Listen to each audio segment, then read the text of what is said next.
Greetings, viewers. This is A Vision Entertainment once again, and I am your host, Tommy Slaughter. And right now, we have a special group. You may know this group. You have to know this group. They go way back. The group formed in 1961 with Leonard Butch Davis, Charles Whittington, Jimmy Williams, and Joe Harris.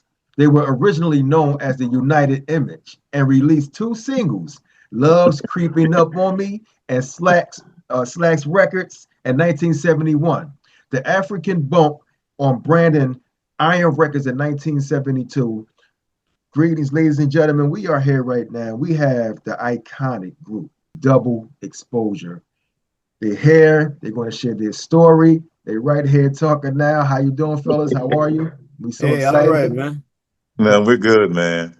Okay. We're good. I'm excited to have you guys on the show. Like I spoke with Mr. Leonard earlier, Mr. Joe, I talked about 10%. That song goes a long way, and the world knows about the song. You know, and I don't know about the young cats today.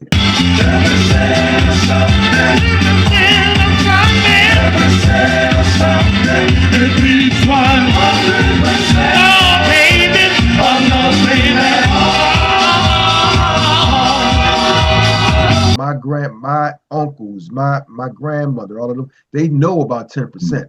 And Right. I've listened to it because of those reasons. And I just want to thank you for coming on to the show. And I want to give you your flowers now because you did such an amazing job. So coming on to this show is about giving out your flowers right now. And I Thank you. All right. Thank you, man. Thank you, Tommy. Thank you. Yep. And you're welcome, brothers. Then I just wanted to know, how did the group originally come together in the 1960s? But Joe could tell that story. Let's go. Hey, Tommy, you say that. It's so funny. What we discussed before, I'm in the process of writing a book. That's right. About the origins of Double Exposure, the origins of the group. Right. And like I said, we go back. We started in November of 1961. Wow. That's how far we go back. Wow. Go to high school, man. That's right. And we started in a recreation center in West Philadelphia. Oh. It was a bunch of us just it was young boys, man. You know, you're around, you heard the old heads singing on the block. Yeah. Myself personally, I had got a little inspired a little before that. My aunt and my cousin, my older cousin, used to take me with them to all the old rock and roll and doo-wop shows. Okay. And I got hooked, man. The old shows. I got hooked. I had to be probably like about 11, 12 years old. Wow. And I always wanted to put a group together. Always did. I just fell in love with the idea. Two things I happened to see. Now, remember that I'm a kid. They took me to one of the later night shows, more of an adult show. I seen a woman faint and another one throw her underwear up on the stage. That convinced me. I'm gonna be a singer. That convinced me right there. Wow. That was it right there for you, right? That was it, man. Wow. And I don't want to. Well, that's the journey that I started. That's for me personally. That's the journey. I'm telling a story that I'm writing about.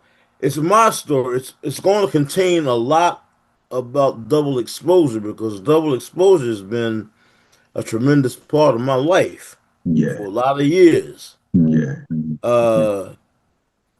We go back, like I said, we go back to high school. I remember Butch walking in the hallway singing, man, making girls cry. Wow. Hey, man, we did a whole lot of stuff. I know you have an amazing story. Like, you got so much, you can't let everything out. But I know it was amazing, right? Yeah, it is. I've had girls tell me, actually, they would challenge me especially when the girlfriends, why do you want to sing on the stage? Well, actually, because when you actually sing on the stage, you're in a position to get so many women, so many women. I didn't realize it at the time, but I was thinking about when we got on stage because I love the harmonies that we sang. I love the tension that we got when we sang, especially during that time when you would sing a song, you would emulate another group, one of your favorite groups, whether it be Lloyd Anthony and Imperials, whether it be the Flamingos, whether it be the Temptations, whether it be Shep and the Limelight, still groups that were coming out during the time when we were growing up. And so, we did that. And, I just love the camaraderie of the guys when we were together. We had a lot of fun, man. A lot of fun. Wow, it sounds amazing. Oh, Mr. Joe, I can't see your face too good. Oh, wait a minute. Let me see. No. I mean, you just had to sit up a little bit. There you go. Mm-hmm. Yeah. There you go. Wait a minute. Wow, like I said, this is going to be amazing because you'll have a backstory that everybody would like to hear. And when you go back, let's go back to high school. What was the journey like from high school friends singing together to recording for Stax Records? It kept us out of a lot of trouble, man. Yeah. And let me add to that while me and Joe talking. One of the things what happened back in the day, the recreation center, which I drove past there recently, is still there, although it's been modernized and been upgraded. But all the kids in the neighborhood would migrate there because it kept you out of trouble, like Joe said. So some guys played basketball, some guys were lovers talking to women, and some guys when we were singing, the women always come around. So it kept us busy. And one good thing is that during that time, if you were too young to go to clubs, they would have recreation centers would have talent shows.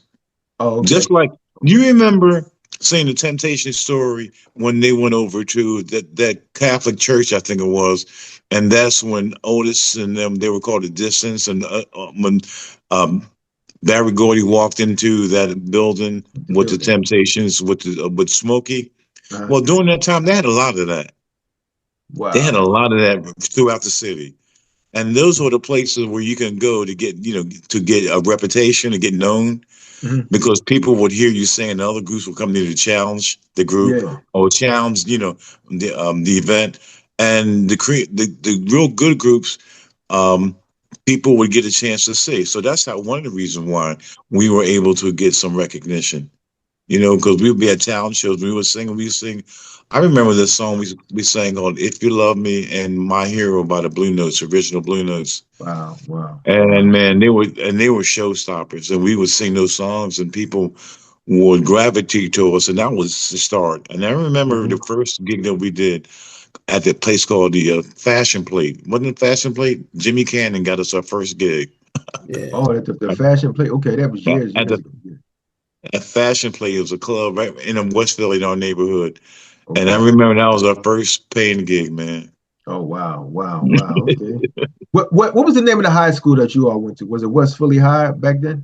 John Bartram. John Bartram High School. Oh, Bartram. That's Southwest. That's like off Woodland, not Woodland. That's right. How do you know so much? You close? Okay. Yeah. I know. Yeah, because it's still down there. I ride through there every once in a while. Yeah, Bartram. Yeah. I don't know if it's still operating, but I think the building is still up. Yeah. Wow. Okay, wow. That's amazing. So how many shows? Well, we'll get into that, but can you share any memorable stories from your time performing as United Image? Because that was the name. And just talking about that, why did you change the name? How did it go from United Image to Double Exposure? Well, actually, when we signed with Sal-Soul Records, during rehearsals for the production team, I guess the record company made a suggestion. At that time, United Image sounded old. It was an old sounding name at that time. And they wanted us to come up with something suggested come up with something that sounded a little more modern and up to date. At the time, we had a backup band. There was some white guys in the band.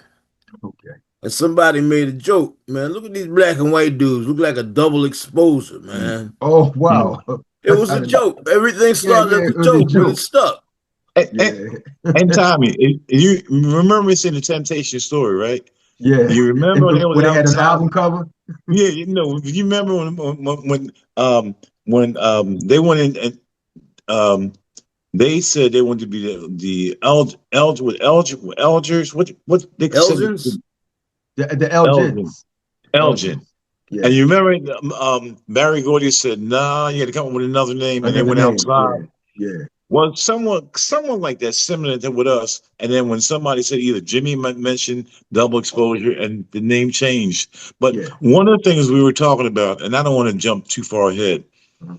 because we have a lot to say, but I remember, man, we were doing a lot of children's circuit gigs, Mhm. and I'll say this for later. Once we recorded 10%, everything changed. Like what? Just like that, with a snap of a finger, everything just changed. Just like that, man. Everything changed. Wow. Just like we was in the studio recording. And I don't want to jump too far ahead because there's a lot of story to tell. Yeah. But I Yeah. do remember once you record something and it hits, it changes. That's the reason why I mentioned to you earlier before you start recording, Yeah. our Zoom, why to me it's so important to come out with new product Wow. Wow. because And when you it changes everything.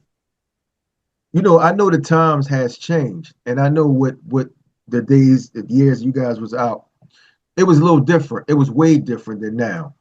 So when you come out with a new album or you make new music, how will you do that with all of this new technology, this new music that's out today? Will you still stay on the same way you were coming out, or will you do a little mix up with the new music today? Like how would that work for you guys?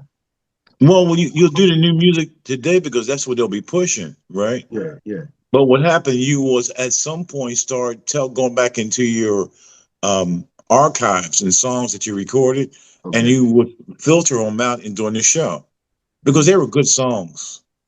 And so I remember we did a show in New York, and there's a ballad called "Going to Give My Love Away." If you go on our YouTube, you'll see us singing it. Going to get that. It's been on our first album, and when we sang the song "Going to Give My Love Away," because Mhm. I think Joe introduced the song Mhm. and we did it. They was floored, and they played that song on WBLS. No, on one of the guys, Rotation. one of the guys played on his radio station like 2 weeks because he was floored because he said he loved the song. So what happens? You start introducing the songs that you sing, the good songs, at the appropriate time. Okay. At the Okay. appropriate time. Okay. So if you're going to say you're doing a show and you sing the songs that people are familiar with, right? Mhm. And then every song has a story. If you tell the story about and you have the audience attention, then they'll pay attention to the new song that you're going to release. But as long Okay. as it's a good one, It got to be a good one. Yeah. it's got to be a good one. And you tell a story, and then they remember that song. And so, therefore, I believe that you can start filtering that in with the rest of the songs that you're Okay. doing, the newer stuff. You can't Wow. bombard them with all new old stuff, but you keep them what's Exactly. relevant today, That's right. and then you That's right. filter in the song. Then That's you right. filter in another song. What are some of your, some of the people you would like to work with as far as producers, or will you keep it in-house? Um, you want to answer that, Joe? Or we both can share with Well, it. honestly, personally, I don't know all of the new producers out there. I mean, the new music, man, it's a whole new crop of people. Yeah. Yeah. It Right. I is. personally, I don't know them. Yeah. Okay. I've listened to a lot of music now. I know the last, I'll say, generation that I knew personally or knew of and listened to their music, guys like, say, maybe Jimmy Jam and Terry Lewis. All right. Um, Yeah. Yeah. Jimmy Jam. Yeah. Yeah. that's those are two on off the top of my Mm-hmm. head that I could just say that Yeah. I've listened to this stuff. Hmm. Okay. The You newer know, guy, younger guys, you know, you, you, but there are a lot of good songs that you hear, but to me, a good producer is somebody who is is an excellent musician and knows his way around instruments, knows how to use just instruments. So many Right. songs I Right. hear today, right. It's just one backbeat, a rhythm, nothing playing the chords. Right. There's no story, or if there's a Right. story, but it's nothing that grabs you musically. To No, me, It's like a no, laziness. You no. know, yeah, there's nothing to it. yeah, yeah. Everything sounds the same, and Mm, I mean, my theory behind all that is just time because when we were younger, they used to have music classes and in schools teach Yeah. kids how to play instruments. Yeah. There's a Yeah. lot of guys that work at Sigma in Philly, guys that used to learn, they learned how to um, play instruments and read and write music in high school. That's right. right. That's right. You know, I like to add something to that when when you finish, Joe. I was on. You asked that question. I think everybody. I mean, there's a lot of good music out here that producers do, but they don't get a chance. It doesn't get a chance to get heard. So to answer that question, with new guys get a chance because they produce good stuff and they get a chance to get heard. Yeah. So to answer your question, I think we have somebody that's been around a long time and been in music for a long, long time. And I think we think a lot of him. He's been around with the Tommy Bells, been around with the Philadelphia International, Gambling Huff. He worked down there. He's not a beginner. Yeah, I forgot. Yeah. He knows the he knows the music scene. And if you record something that's really good and it gets exposure, that's when the person get a reputation. That's right. You That's right. know, because believe me, I've heard a lot of songs that are good and different feels, but they don't never get a chance to get exposed. So you never get a chance to hear them. Yeah, you don't. Like, It's like they hold that music to the side. They put it to the side because you know oh, it's good music, but they let out this trash. They let you hear the trash. I don't no, yeah. understand. But what it is, it's the network that you have. So what happens is you get a good network of good musicians and good producers, then they get a chance to present themselves. You know, Mhm. you just have to get the right guy, the right thing. Because when we did 10%, man, it Yeah, was our first release with Sal-Soul. And we recorded a lot of stuff. There's a lot of stuff that I thought that could have been smashes, man. It just wasn't Sal. Well, I don't blame Sal-Soul because they wanted to do a lot of up-tempo stuff and they wanted to corner the market in dance music. But to answer your question, I think that we have some good stuff on our coming album. I think we do, and especially to make you dance. well, And that's the great. rhythm is good. The rhythm is good. It makes you dance, Yeah. man. And the other thing is getting the opportunity to getting yourself exposed. That's one of the major things. Well, people Get people it will love exposed. get it exposed, and people will love to dance. You know, I have a great interesting question to ask. Hmm. When you guys did put 10%, right? Hmm. And you know, when it first hit, I guess when you first recorded the song, were you were you were you still on the corner doing a doo wop? You know, they used to sing on the corner. In a group. Sometimes you sit Right, on the right. corner. Were you doing that still while the music was while your song was trying to get played on the radio, or did you stop going out once you heard the song play on the radio? Sometimes people still stay in the neighborhood while they're trying to get this song pushed. But how was that situation when the song was out already? Did you still hang out on the corners with the guys, sing a little bit, or did you stop? No, we were gone, man. We was out. I mean, Yeah, it was because out. when the song took off, and a lot of opportunities presented itself. That's what I was telling you before. The difference between us doing the chilling circuit and when the song came out, man, it just elevated you times 20, Okay, maybe wow, times wow, 50, wow, wow. Wow. times 50. Because what happened, so many opportunities came with it. And Wow. that's why it's so important to, if you're doing gigs just to do gigs, that's one thing. If you're doing gigs based on your past history, the songs that you sang. I mean, what happens? Only so many people won't come out to see you because they know the song, but they're not going to come out. The younger ones aren't going to come out to see you. The ones Yeah, that was there when the song was released, that right. generation. But I strongly believe that if you come out with new stuff and it's being distributed properly, being aired properly, you're going to get a younger generation, Now you right. and the older ones And like the older you. ones. And That's right. because you said, damn, double exposure hour was something new, boy. Right. That's kicking. That's right. And the newer ones, will come. They'll like it because it's got a nice groove to it, and you can see the young kids dance on the floor with it. And the older ones will come because they supported our exposure, and the mere fact that it was able to make the transition Okay, the transition. That's right. So from that then that to made it now. even better. From that, That even yeah. made it better. That even make it better, Wow. man. You Wow. said, I remember them. I remember them. And look at what they're at now, so. And then you have to make changes according to the time, too, with the Yeah, you time. do. That's why I Yeah. mentioned that about today's in 2025, the music. Oh, But yeah, yeah, you have to make changes, man. But that's yeah. why you stay in it. Hmm. That's why you have to stay in so you can know to stay relevant. Wow, wow. Oh, Yeah. Mr. Joe, I have something for you. Back in the day with the record labels, do you think that it was a little better then than how it is now as far as the labels?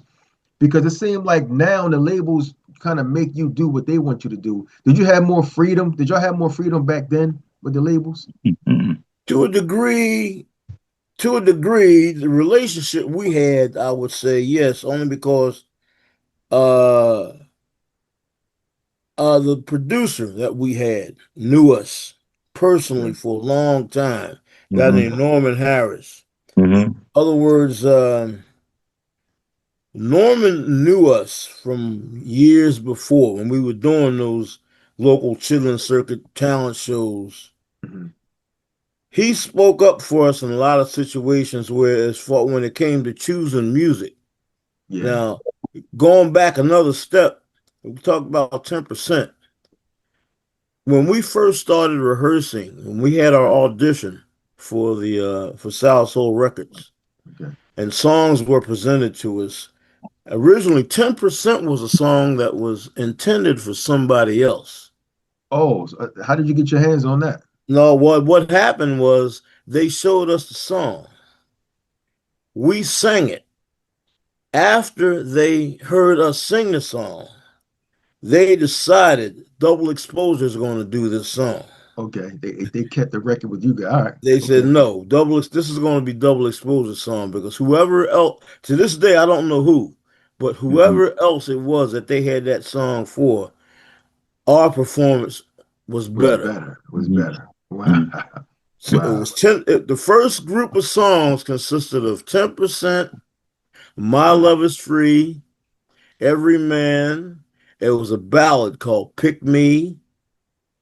Uh, Just can't say love. Just Can't Say Hello was another Mhm. ballad, Mhm. like a show song. Mhm. If you really get in and listen to the 10% album, Yeah. you can hear the variety of music that was Mhm. presented to us. Okay. Okay. Yeah. And It's a great album. Yeah. Mhm. but Norman himself, I mean, Norman knew us. Okay. I Mhm. ran into Norman one day. I was downtown, man, just shopping for some clothes. And you saw Norman was coming out of a restaurant, out of a business meeting. Yeah, bookbinders, wasn't it? I forgot which That was restaurant. bookbinders. But anyway, yeah, my Seen me. grandfather owned that. But go ahead. Mhm. Mhm. Yeah, Norman seen me, and I heard somebody call my name. Okay. He ran up to me, man, gave me a big hug and daps and all that, man. I said, what was happening? He was just coming out of a business meeting. He had just signed a production deal with Sal-Soul Records. Sal-Soul. They wanted him to produce new music for the label, and they needed new talent, new groups. Okay. Norman, he told me when he was presented with that from Sal-Soul, we came across his mind. We were one of the groups that came across Mhm. his His mind. line. Okay. Mhm. And he said, Joe, what have you guys been doing? Nobody knew how to contact us. Nobody knew how to get in touch with us. So Wow.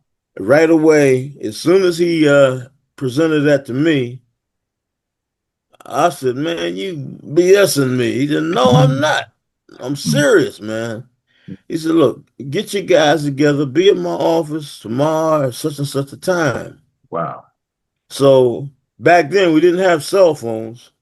So I'm running around looking for change, man, and trying to find a Phone booth. payphone, a phone booth. I called Wow. Butch and Charlie and Jimmy, and they were just as shocked as I was. and it And the happened for next you. day, we were there. Wow. We were there, and we auditioned. Everything went great, And and it here was we awesome. are. That's right. Wow, wow.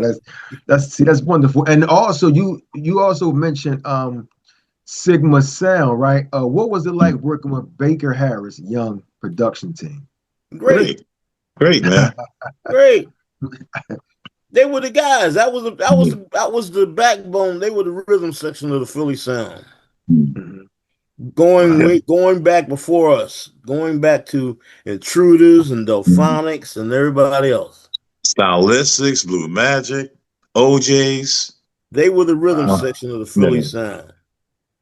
Wow. What was it like, just to hear that song, when 10% when it dropped? What exactly what were y'all doing when y'all first heard that this song is a hit, or the album was a hit, or the song was a hit? What was y'all doing that time when y'all working a 9 to 5? And what was y'all Yeah, doing at that time? No, no, I wasn't. We were doing chilling. So you working 9 to 5, Joe? I don't remember yeah, that. because I was You- working and then gigging at night. Okay. We were working on like weekends and at night, man, and I was killing myself, but it was worth it. But when you heard the song, did you quit? When you Yeah. No, no, so you, no, not when I heard it, but when it came out and things started getting to a point where I seen where it could be profitable. okay, Yeah. okay, okay. And when Sal-Soul started taking us on these promotion tours and Mhm, bringing us to New York and doing all the promo and all that, I mhm, said, "Hey, man, this is good." mhm. When Yeah. I Wow. start seeing my week's salary in like a couple of nights, man, hey, You said, oh, this is where's it at here? this is where I belong. Yeah, I belong Yeah. here. Yeah. Wow, You know, wow. you can make, and not to quote numbers, but I remember you can make when 10% came out, you could make the same amount of money when we was doing the chilling circuit, more. I would say times 10. Working the chilling circuit, you could do it all in one night, and we're doing one show. That was a big disparity, the difference of having to Wow. hit records, working less and making more money. Wow, wow. When you mentioned it, are you saying the Chitlin circuit? Yeah, the Like, chilling circuit is the small clubs, like okay, on okay. 52nd Street. That's what we called it. Children's this because during that time they had a lot of clubs out that was having Oh, okay, okay. entertainment, like on from Tuesday to Sunday, or maybe from like towards the end of the week. Some places would have entertainment like on Tuesdays, and then they would have on Thursdays, Friday, Saturday, and Sunday. They Wow. would have, but they had a lot of clubs in Philly, at that time. Are we talking about like Walnut Street, Chestnut, like all up and down Oh yeah, 52nd? North Philly, South Philly, Anywhere. Yeah, anywhere, yeah, yeah. different places that they would have, and different nights. Even in Chester, And Chester. Wow, wow, even in yeah. Chester, Yeah. Well, and the same. go ahead. I'm Go listening. ahead. No, go ahead. No, go ahead. So, so they would have different. I guess they had like a network, and they all knew that certain nights they would have different Different. functions. Yeah, So yeah, people would come and support those clubs. And mhm, on 52nd and Spruce, where there's the Sunoco station, I think on the corner, yeah. there's a place called they had Coupe de Villes, and Coupe de Villes was a nice place, and they had entertainment there Okay. a lot from like Tuesday to Sunday, and then have Wow. entertainment there. Then across the street, Mr. Silks, but that was like a jazz. Then Aqua Lounge and 52nd and Chancellor, they had jazz. And then you talk about North Philly, they would have other places in up Germantown, Germantown Social Club. Yeah, the social Uh, club. yeah, and then the artists and the groups would spread around and go different places, and that's where you get a chance to hone your skills. 40 on, 20 off. 40 on, 20 off. 20 off. Meaning sing for Wow. 40 minutes and take a 20-minute break. And then you go back to the 5 shows a night. The band will play the first Wow. show. Wow. That sounded amazing. And since you Yeah. mentioned Spruce, you've mentioned Spruce, Chancellor, all these other streets.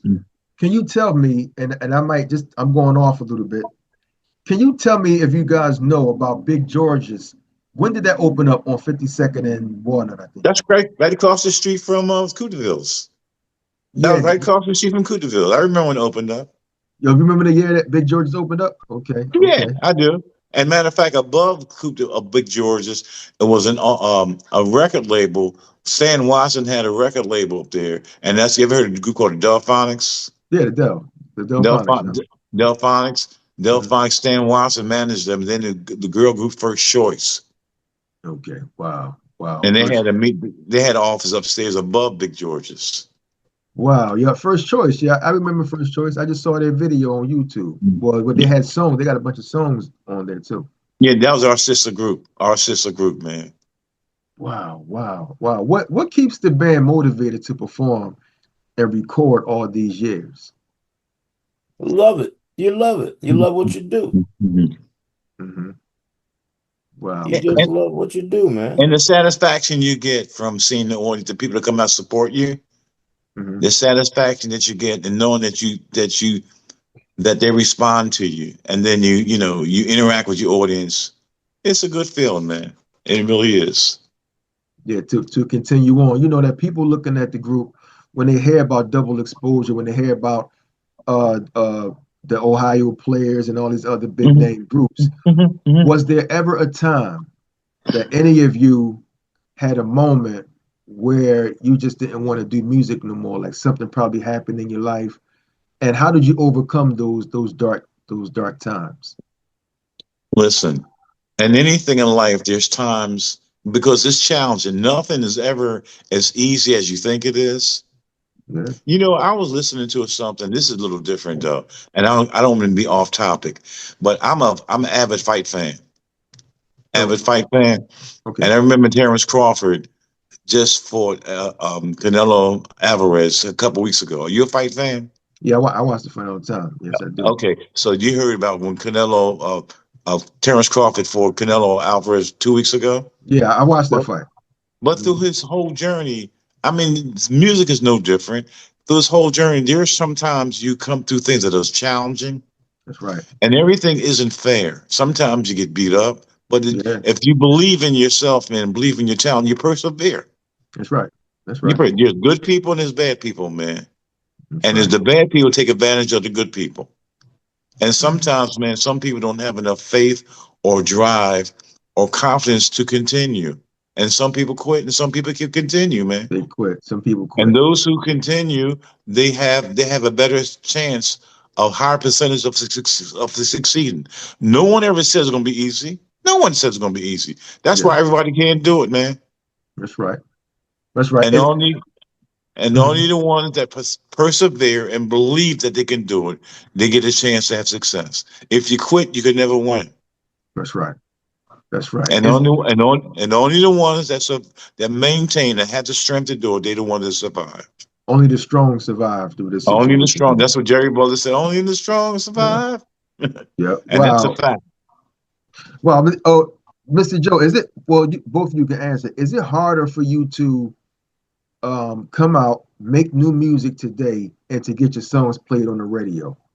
Why does I don't know why they don't have a station for original groups, that Hmm. was here before, now they coming back out. The Why is it so business has hard? changed. Okay, The business has changed. The Hmm. business has changed. Hmm. Hmm. okay, I mean, it's you have all these big corporate conglomerates that mm-hmm. own radio. Mm-hmm. They've taken control of all, especially like black stations that played black music and catered to the black community, Okay, especially. mm-hmm. Uh, used to have a time where you had DJs would take a record or album, they Yeah, would drop their cuts that they liked. They'd play yeah, them, they pushed cuts off of an Hmm. album that they liked. that's right. They weren't restricted by the rules. They have I guess maybe payola, blocked a Hmm. lot of that over the years. Hmm. Okay, mhm. But it's Wow. about money, man. It's all about Hmm. money. So Who it's controls the airwaves? It's about money. okay. It's about Hmm. money. It is. You know what? If this is something that's relative to this. Hmm. Again, I'm an avid boxing fan, right? Hmm. So equate this to music. So there's all these different governing bodies, WBO, WBA, I mean, yeah, different yeah, governing bodies. You know right. how each governing body had their own set of champions, right? Mm-hmm. And you Right. heard about this guy, the Turk Al Sheikh, the one from over Saudi Arabia, the one that's coming up with all this money to Yeah. changing the whole complex of boxing. And plus Dana White, who's part of the WWA, you know, Yeah. She's a part of it, right? What the guy right. was. Yeah. Right. So you familiar with that. Yeah. So as Joe was saying about the money, so what happens, what's changing everything is that when you have all these different governing bodies, they trying to change the rules. Same thing with music. Okay. Same thing with music, man. Somebody wants to come over and have control, and they want to change the ways how things are being done. And sometimes, if you cannot fall within what they want, then you lose out. Wow. You lose You out. know, So they lose out. yeah, it's a whole money thing with Oh, with, it with is. this new stuff now. It Wow. is. Because back in the day, you could make a record and take it to the station, or you can get your managers to go ahead and just take it there, or if they like the song, they'll play it themselves. They'll Right, actually right, ask for the record. Like we heard a right, song you made, this new song. Can we have the vinyl? Something mhm, like that. But right. now it's like you got to pay these people to get your songs played on air. And to some degree, it's corruption. Yeah. To some degree, it's corruption, man. Wow. Wow. Well, what was the biggest highlight of your career thus far? But mine, I think the biggest highlight was when we probably went overseas. Overseas. Overseas was in South Africa, then we was in Kenya, Hmm. and then I guess there's multiple ones when we did this disco convention. There's a few, at least two or three of them that we've done. And Okay. I don't know what about you, Joe? I'd say South Africa. That's Yeah, before apartheid. right, Well, right, shall I say before apartheid ended? right, right, Before it ended, That yeah. was that was an adventure, right. but it was a very educational adventure. I was going to mention that. I mean, for Okay. many Very. reasons, not just for the group singing, but to find out the different cultures and how people live. Yeah. And it's when you go to South Africa, the places that we was in Pretoria, Durban, we went to different parts of South Africa, Hmm. and the biggest distinction is the land, the way it looked. I mean, Yeah. you wasn't in Philadelphia no more. That's And it right. wasn't That's in right. New Jersey, and you wasn't down South Carolina. It was totally different, man. A different part of the world that you seen, and it was a Wow. reason why. And then we knew we were. That's another thing. We knew we were someplace different. It's that Wow. distinctive. How did they treat y'all when y'all came over? And what kind of food did you all eat? Going They to treat South us. Africa was like going halfway around the world to go home, Mhm. man. Right, right. I'm gonna tell you that it was like going home because Mhm. you've seen things as being a black individual. You've Hmm. seen so many things that were Wow. so familiar to you. Wow. It was Wow. like I'll give you the first experience for me. Now I'm speaking for myself. We were guests at a jam session, like on a Hmm. Sunday morning. Yeah. They used to hear about. They used to have the coal mines. They had Mhm. brothers working in the coal mines. Yeah. Cool, man. The brothers that had to leave their families and go away to work. They'd be working in the coal mines. So on a Sunday, they'd have a jam session. Wow. All of the major tribe is Zulu. Zulu's a major culture, but in South Mhm. Africa, Zulu, Xhosa, like Nelson Mandela was Xhosa. But Yeah. I heard they had a jam session, and most of it was percussion. But sitting there and listening, I heard so many things that sound familiar. I said, I heard that back in the world. Wow. Mhm. Yeah. Oh, wow. It Okay. was so many things that sound familiar, man. Mhm. It's like And your roots. These are your roots here. Like, hey, That's right. it's right. That's right. I said to myself, man, well, this is where it comes from. that's right. Mhm. That's right. Right. That's right. This is where it comes from. I mean, another thing, again, example. We had a guide who was a reporter. Mhm. We were in Soweto at a house party. Mhm. Hmm. We were outside, and this little boy spoke to the fellow Derek. There. Yeah. And Derek started laughing. Derek cracked up. Yeah. And then the boy said something else. Now, I couldn't speak the language, but just the expression let me know that I said, this little guy's saying something foul. Yeah. Yeah. Yeah. But what it turned out, he was talking to Derek saying, man, who are these cornball dudes? It can't Yeah. answer me. He could not understand another black person unable to communicate with him in his language. Wow. He Wow. couldn't Wow. understand that. He never knew that black people had been taken from Africa and put into slavery. That's amazing that they don't. He never knew He, that. he never knew that. But check it out.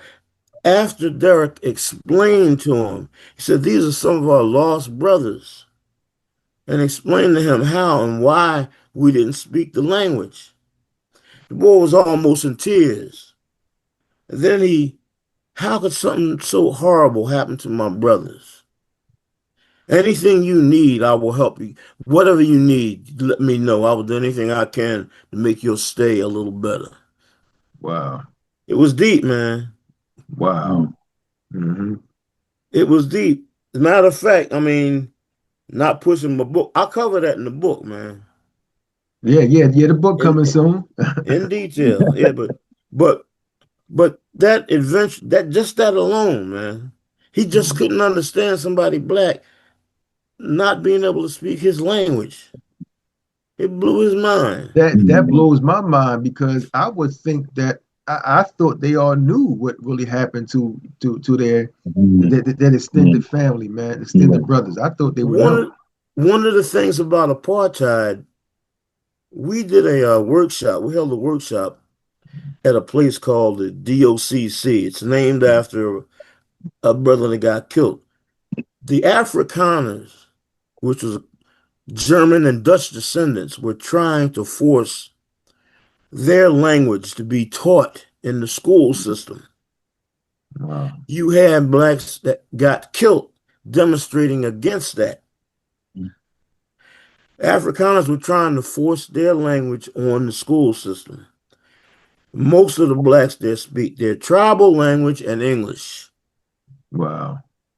And that's what happened. That's how that whole thing came about. So, educational system, if you check it out, you got some of them damn people trying to do the same thing here. Yeah, they are. They are. Trying to kill knowledge, man. That's right. That's right. Trying to say slavery didn't exist. Yeah, they want to erase it. They trying to Yeah. erase it. Yeah. Trying to take knowledge away, man. But you can't. Yeah. You can't erase that. Hey. Nope. At all, man. Wow. Wow. It's deep though, because when you mentioned South Africa, how long did you all stay? Was it a month? A month? Wow. Well, Wow. Wow.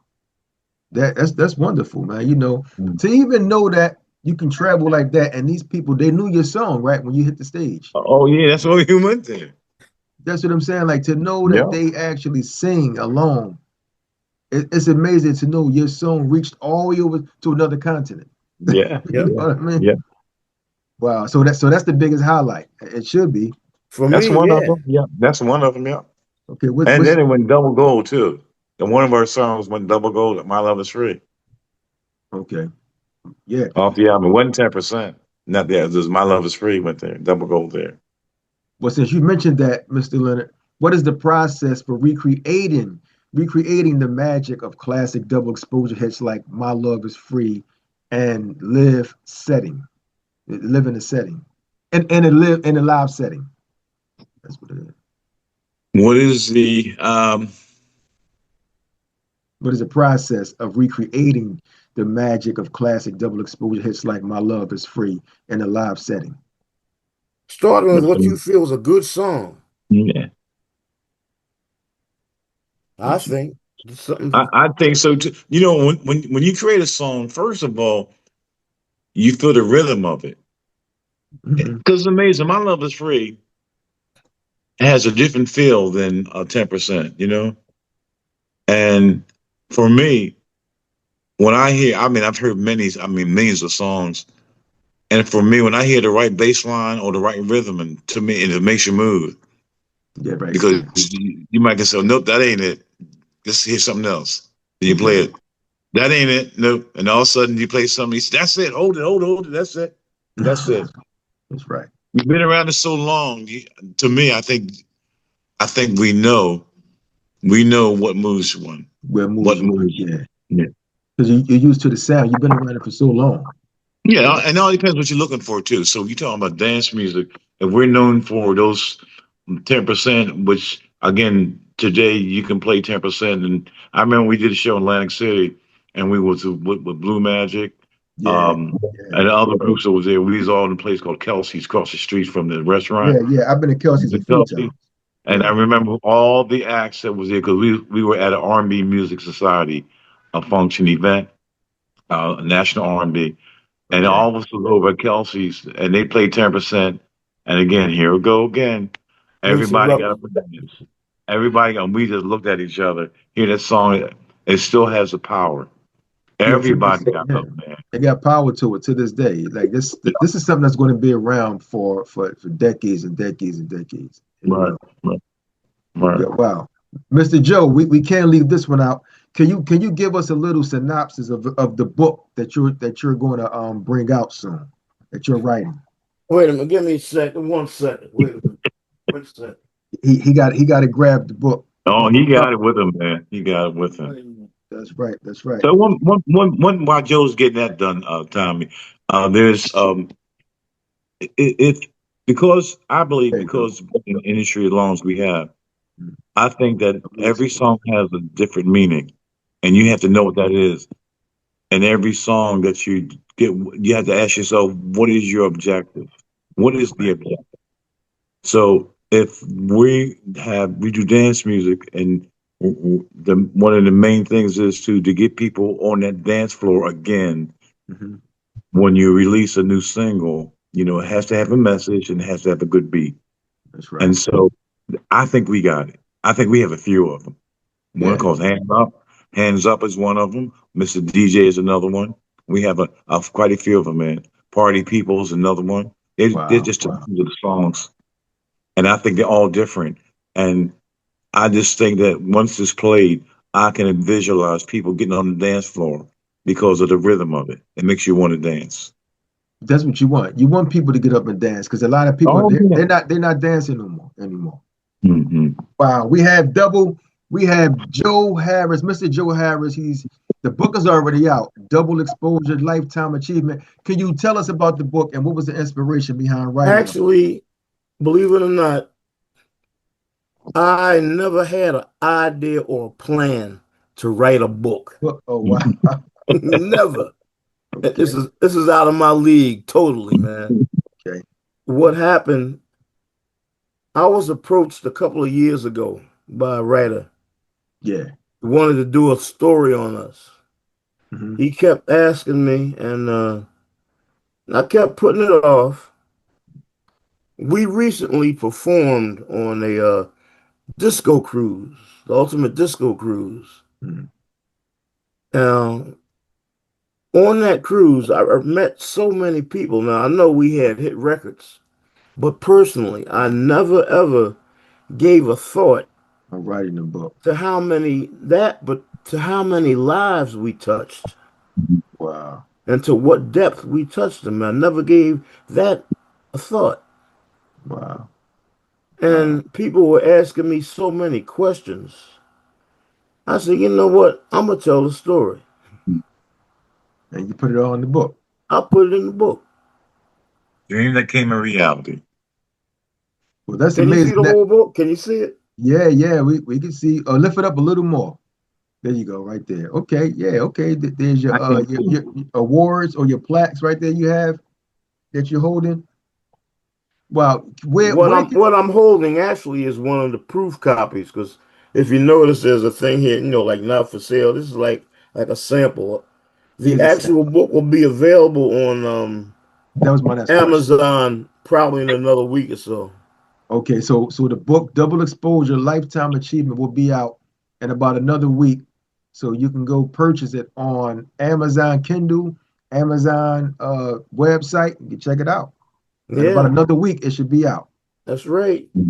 And I tell the story of everything you're asking and more. It's in there. It's Buy like the book. it's like a spaghetti sauce. It's in there. Everything Yeah. is in there. It's in there. That's It's right. in there. There's a whole section near the end, a photo thing on South Africa alone. Mhm. Yeah, You asked yeah, about South Africa. There are that's right. pictures of us in South Africa, Wow, pictures of newspaper clippings. Uh, wow, that should be all I can good. say is, man, read the book. So we'll find more information after Oh we read the yeah, book. Yeah. but Wow, what? Yeah, that's great. That's great, man. So when the book come out, we definitely going. If the fans going to grab it, we definitely have to get a copy of that. You know. And what prompted the original members to reunite in 2010 and start performing again? actually, well, Jimmy had left after we had, which slowed down. Our contract with Sal-Soul had expired. Things Okay, had slowed down. Jimmy wound up singing with the Tramps. okay, Because Jimmy Ellis with the Tramps had left or whatever. They were looking for a replacement. They okay. grabbed Jimmy Williams since we weren't doing anything. Butch wound up going into construction business, a plumbing business itself. Charlie Wow. became a medical technician, a machinist first. Yeah. I went back to my trade. Matter of fact, I worked in New York City for 26 years as an electrician in Local 3. Wow. Okay. Okay. Wow. 26 years. Wow. I worked in New York City as an electrician for 26 years, Mm. right out of Local 3. You know what Local 3 is in Queens. The I didn't know headquarters where is it in was at, but Flushing. yeah, you mentioned New York. Wow. Well, I was a New York electrician for 26 years. Mm. So, I worked with guys who had seen us on stage, but I so, Yeah, always carried myself to like, hey, I'm just a regular guy. that's right. You know, That's right. the so, thing is, in this business, you never let it go to your head, man, because you That's never right. know what bridges you may have to come back across. That's right. That's right. so, so to answer your question that you asked, right? You asked what prompted us to get back together again, right? Is that the Yeah. question you asked? Yeah. Okay. The question you asked that is that Don Welsh was having a show at the Park it was Central Hotel. Park Central Hotel, Okay. and a lot of groups had performed in New York, but they hadn't seen Double Exposure in years. And so we got together. Hmm. A guy who was managing us at the time, Michael Bullock, Michael B, pulled Yeah. the group together, and we did this show at the Park Park Park was Central. Park Central, right? And it was sold out, man. That was the thing that prompted us to get back together again. Right there. When you saw that sold out crowd, you said, okay, we got to come back together, make some money. Yeah. And then another promoter called, and then another promoter called us, and we did another show. Then another promoter, then it started then. And then we start working at a bigger venues, and we seen the response of the people that was really, really great. They missed us, and that's what fed it. Wow. That set it off right there. Yep, that set it off. Yeah, Wow. Wow. because the Wow. original group, and no one else had ever. There was never a double exposure review. It was always the original group or the group itself, and so that fed it and kept it going. Wow. It's great, man. Mm. You was gonna say something, Mr. Joe? Well, I was just going to add to that. What really blew my mind in that, when we came on stage, people in the audience were singing our lyrics with us.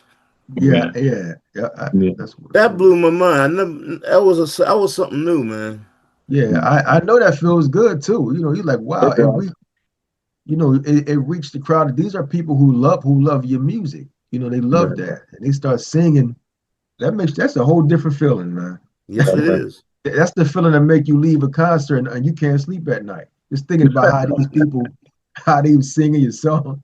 That's Oh yeah, amazing, man. that's What very was humbling. that's right. Yeah, that too. That's right. Yeah, just a few more questions. Two more. What was the experience like recording new material like Soul Recession in 2008 and collaborating with original Sal Soul Philly musicians? What was it Well, like? we've known Bobby for years. I mean, Bobby Eli, we've known him for years. It was just a continuation of our friendship. It was nothing new. We've always had a good relationship. Yeah, yeah. Wow. Okay. So it's really nothing new, basically. No, I'm telling you, one of the things we did a song. I guess this is another thing that blew. We did a song called "Never Let Me Go." We used to always sing that when as an acapella song. And I Hmm. remember we were at Bobby Eli's house, and Bobby Eli was one of the producers, like with Blue Magic and with Major Harris, with Atlantic Records. And we was just messing around. Snooky Jones was one of the PR guys from either Motown and Sal-Soul, Hmm. and we was in Bobby's studio. And I remember he said, "Man, let's warm up doing something." We sang "Never Let Me Go." Man, it came out so well when we did it. We was only messing around. And they looked at us, man, like, "Damn, y'all still got it, man. What y'all That's doing?" right. That's right. That's right. Y'all still got Never it. let me go. Y'all still got it, man. And we just looked Wow. at each other. That was encouraging too. Yeah, if you were to Wonderful. hear it, Joe probably had that copy. If you have to I hear it, do. I got all that stuff. I got all the tapes. it Tommy, sounds. maybe Tommy, I'll get around to it, man. I'll send you I I need can that. maybe email you some tracks, man, so you can listen Oh, yeah, to it I, some of the sounds stuff great. we did. And think about this: when you hear this song, we haven't been in the studio in a while, but we've been singing together so long that when we came together, we sang it, and the guys, well, they weren't surprised. I guess they weren't. They weren't. And I'll tell you some other stuff. I remember this, man.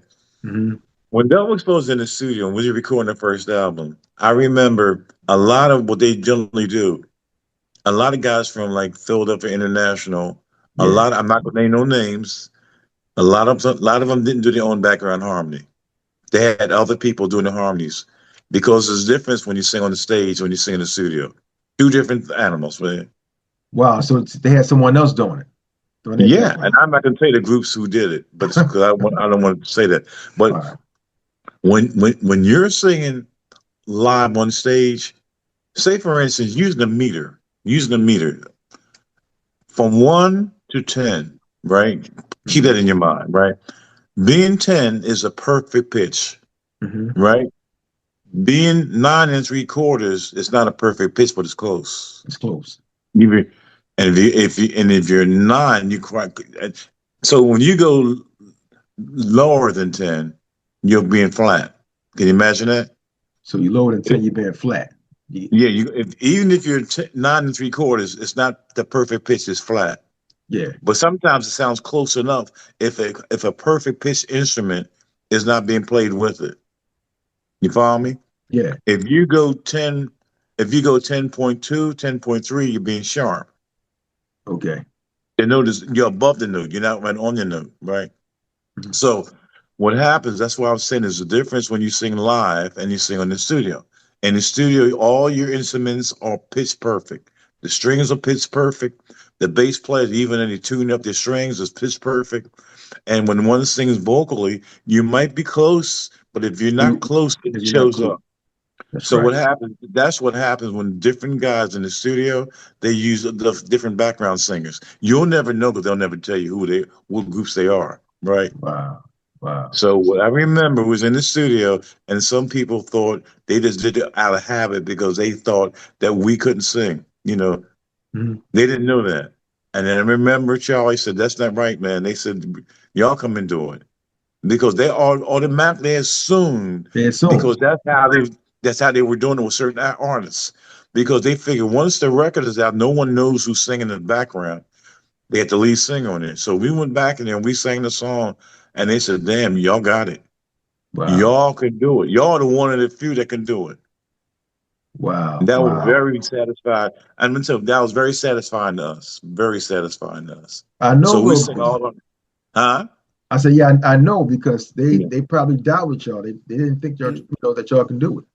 Well, what happens that so many groups that came into Philadelphia, what happens singing background harmonies, they couldn't do it. So for production purposes and selling the Yeah. records, they would Yeah. have certain people go back and do the background. You'll never know who they are. Only thing you know when you see the group sing on live on stage, you thought that was them singing in the background harmony, but it Yeah. wasn't.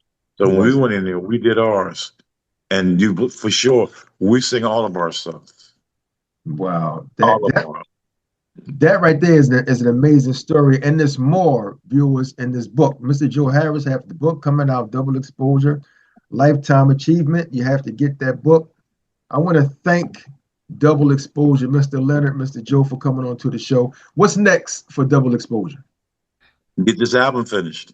Okay. Yep. Get this album That's finished. right. Because as I mentioned to you the first time, when 10% came out, that changed everything.